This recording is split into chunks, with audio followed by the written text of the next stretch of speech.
Maglalagay ako ng cooking oil. Isasalang ko na dito itong talong. Hiniwa ko yan ng pahaba.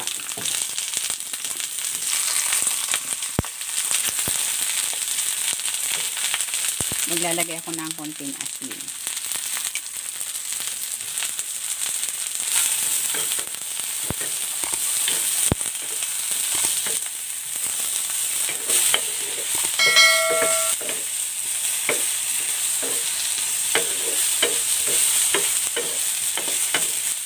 Ayan, okay na itong talong. Hahanguin ko muna ito.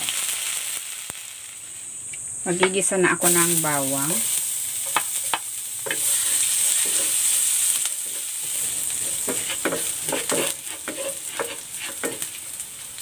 At ng sibuyas.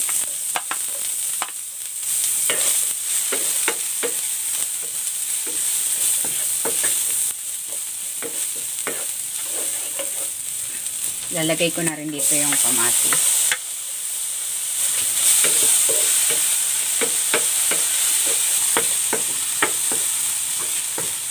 Titimplahan ko ito ng asin at ng paminta. Maglalagay din ako ng oyster sauce. Ayan, mga 1 kutsara. At ng sweet chili sauce. Ayan. 2 kutsara ang sweet chili sauce.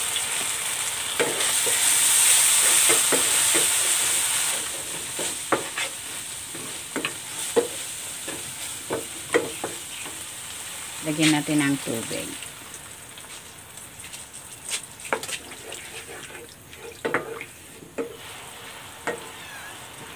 And gusto ko medyo malapot yung sauce, kaya maglalagay ako dito ng cornstarch na tinunaw sa tubig.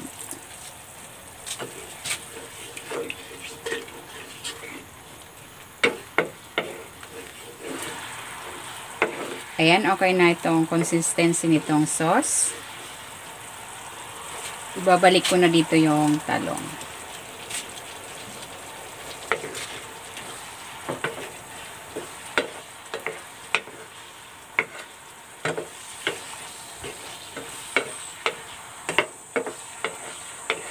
Ayan, luto na itong ating talong and sweet chili sauce. Hahanguin ko na ito.